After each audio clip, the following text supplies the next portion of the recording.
Hi, I'm Kevin Hoyt, Platform Evangelist with Adobe, and welcome back to this series on RIA problems you never knew existed. In this session, I'm going to propose to you a problem, but unlike in a lot of the other sessions, I'm not going to give you so much of a solution, just to let you know that this is a problem that you'll want to be aware of. Now, I should make a point that there are obviously products in the Adobe suite that give you solutions to these problems. I'll make some of those pointers, but this isn't so much about specific code and product as it is concepts and problems that arise in architecture. So this session is on synchronization. Synchronization. Now, why is this a problem? Well, let's step back and look at the underlying protocols by which we deliver an RIA. On one hand, we have our browser. On the other hand, we have, well, something else out there in the cloud. Browser makes a request, and let's say that the request comes over HTTP 1.0. Okay, so browser makes a request, HTTP 1.0, hits something on the other side, which does something and returns a response. And then when the response gets back to the browser, everybody's happy, and the connection goes bye-bye. That's HTTP. That's how it works, right? Well, you might say, well, there's something called HTTP 1.1. which actually says that there is persistent connections. No, really, it does. Bear with me. The browser makes this request over HTTP 1.1, and it goes off somewhere else and does something. When that somewhere else is done, it returns the response to the browser, and at that point in HTTP 1.0 world, we would sever the connection, but HTTP 1.1 says we can actually maintain that connection and do more with it later on. The problem with this, and this is the part I think is interesting, is that HTTP 1.1 was originally put together in a specification in June of 1999. June of 1999, yet most web servers and even most browsers don't support persistent connections correctly. So this isn't a technology that you can rely on to maintain a persistent connection. Now, why is this a problem? What does this have to do with synchronization? Well, if you think about it, you're making this request, you do something on the server does something, it returns a response, you get the response, you do something with it. That's fantastic. And then you sever the connection.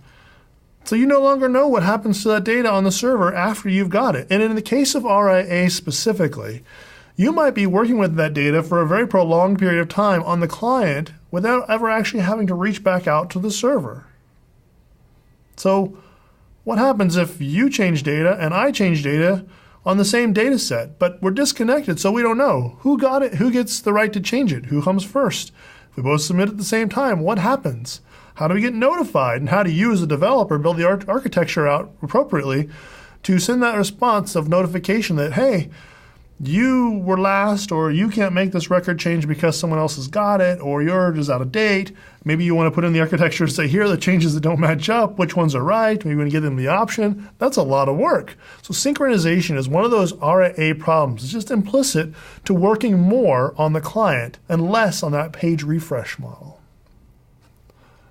Now, there might be any myriad of reasons that we don't know what's going on the other end of the server. We've talked about one is just that we lose a connection via HTTP, but even if we wanted to maintain a connection, what happens if the OS stack on the client goes corrupt? What happens if someone trips over my cable and, oh, there goes my network connection? What happens if the telco that you're using, maybe it's a cellular data card, or maybe you're in a remote environment where you have a fractional line that's shared and you just don't have enough bandwidth to squeak through? There's lots of different reasons the connection might go out. So synchronization is more than just a problem when we have HTTP. It's a connection. It's a problem inherent to RIAs and this world where we're all working on lots of data. It doesn't have to be the wire. Another part that could go out could be the server. Something could go wrong on the server. The server could be down for scheduled maintenance, or it might be unscheduled maintenance, which hopefully doesn't happen very often. We call that a server outage. But it might also be somewhere in between, like a DNS record is corrupt or something along those lines. So there are lots of different reasons you may lose or gain connections throughout the life of the RIA, which is delivered and is working on the client perfectly fine, but is oblivious to anything else that's happening. To make this matter worse, when we get into RIA, we're talking about RIA and this problem of synchronization. That's in the browser. But increasingly, with things like Adobe Air, it's possible to deliver an RIA on the desktop using these same web infrastructure standards. So now we have a problem where we have to solve it both on the desktop and in the browser, and increasingly, our mobile devices are becoming our most popular screen, the screen that we use more often than almost our TV. And in that respect, there's RIAs there too. So now we have multiple ways to visualize the RIA, all of which might have their own various synchronization problems or connectivity problems. And then it gets even more complex because more people are using the same data at once than ever before and from different devices, right? I could be using the mobile version of the application, editing the data. You might be using the desktop version of the application, editing the data. Someone else might be using another version in the browser. And we all might be looking at the same data or segments of data that overlap from different places on the planet, from different types of form factors, and all of them having to deal with that synchronization problem.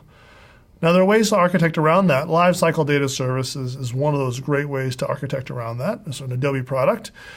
But you can also architect it in other ways. Regardless, just recognize that synchronization is going to be an RIA problem. That's it for this session. Until we see you again, I'm Kevin Hoyt.